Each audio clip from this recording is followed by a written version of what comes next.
But sin does lead to an action. And the attitude in this passage which created the first sin, the catalyst for all sin, if I can add, is God, I will not trust you. I will not trust you. This is my life. Really.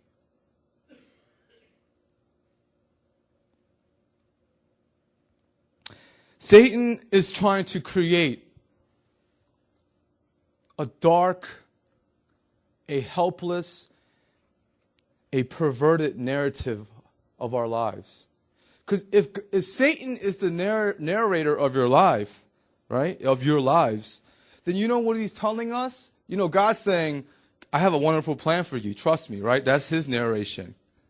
But what is Satan's narration or rendition of your story? You know what it is? Same thing he told Adam and Eve. Don't listen to God. Do what the hell you want. Because if you trust him, you're not going to have any fun. If you trust God, you won't be happy. And isn't that the sin? Isn't that the thought that is rampant in our lives today? I know what the Bible says, but man, it will be great to have that. I know the Bible says not to do this, but you know, she's going to let me.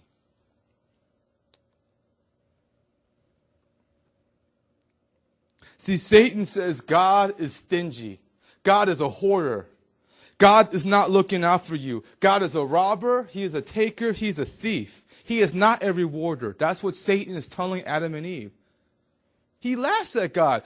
Did God really say that you shall not eat from the tree of the knowledge of good and evil? Did God really say that? Come on. You taking God seriously? This dude doesn't love you.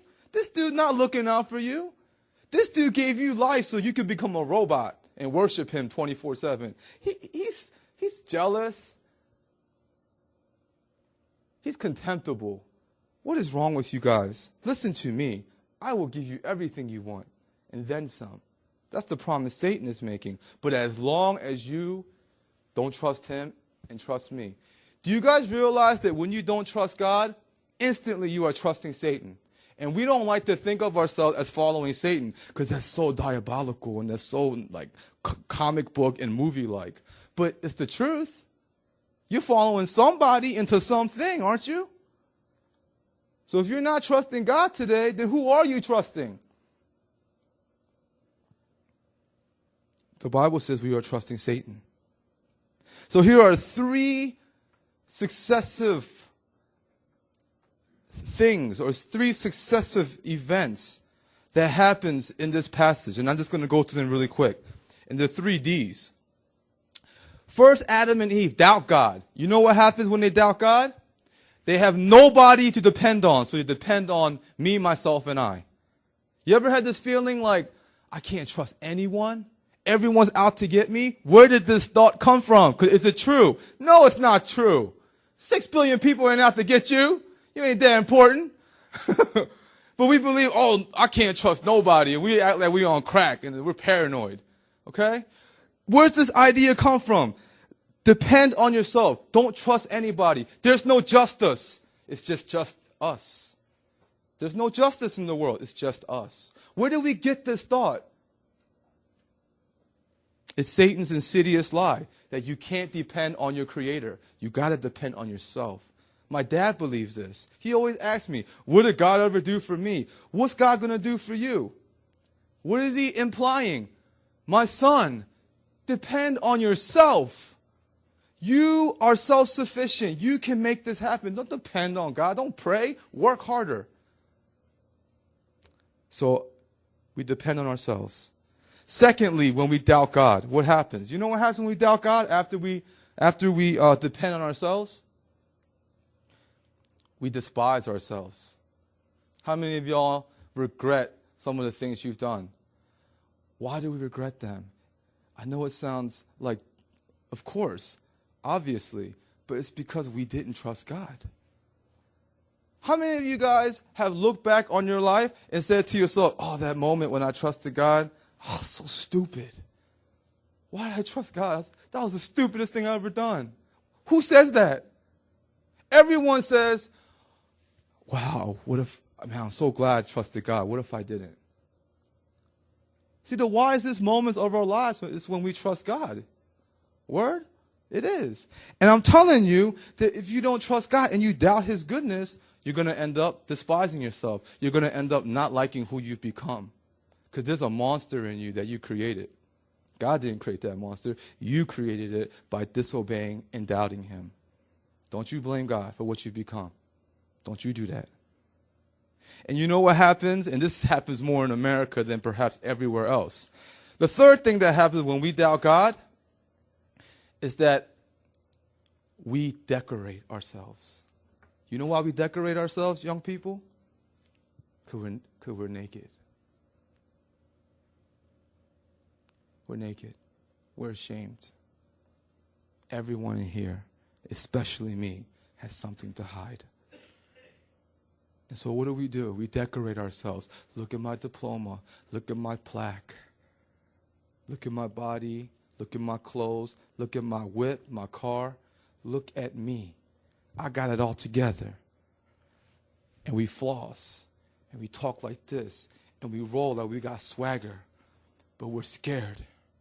Because we're afraid we're going to be found out.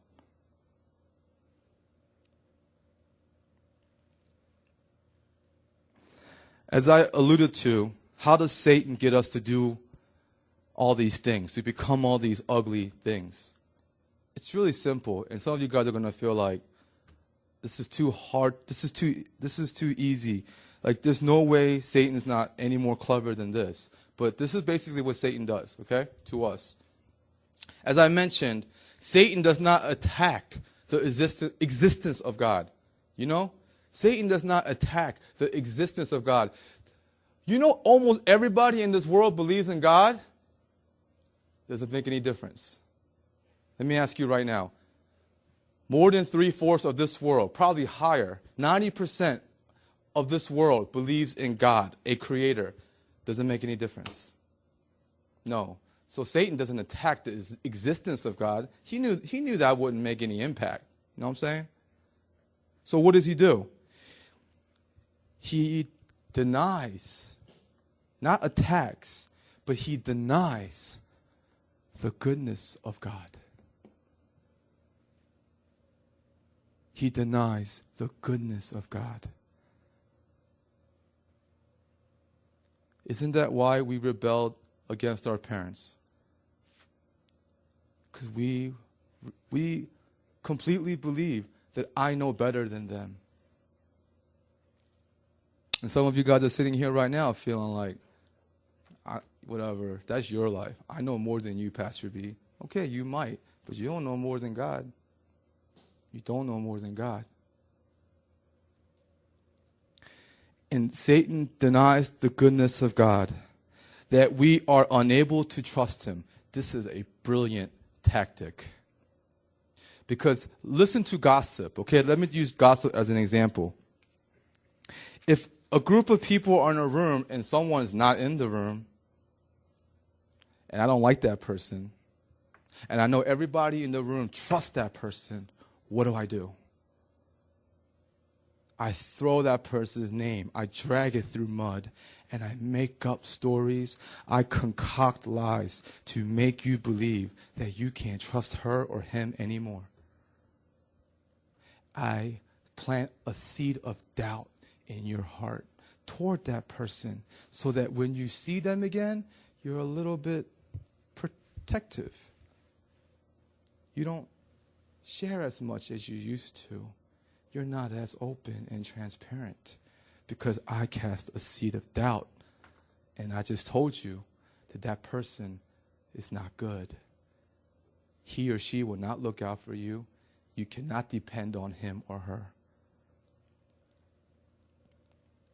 And you know what happens? We really begin to believe that we are on our own. If there is no God, and let's just say there isn't, because you know what? Maybe there isn't a God. Then you know the truth of that fact is? You are on your own.